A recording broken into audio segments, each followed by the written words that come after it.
Hello guys, in this video I'm going to show you how to find your trip on the Fly Delta application, but first I just want to mention, don't forget to subscribe to my channel because at 10,000 subscribers I am going to show you my whole YouTube revenue statistics and growth strategy, how to make money online. Now let's jump into it. First of all, open the application on your phone. After that, you should tap on the account button down below in the left side corner of the screen.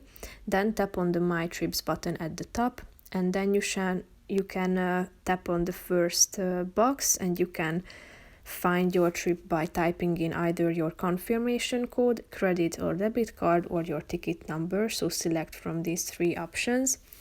After that, you should type in your first name, your last name, and then your confirmation code or number.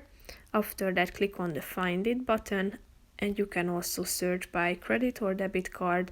In that case, you should type in your card number, and if you choose the ticket option at the top, you should type in the ticket number, and then you will be able to find your trip that will be available at the My Trip section at the top. So that's pretty much it for this video, guys. See you in the next one. Bye bye.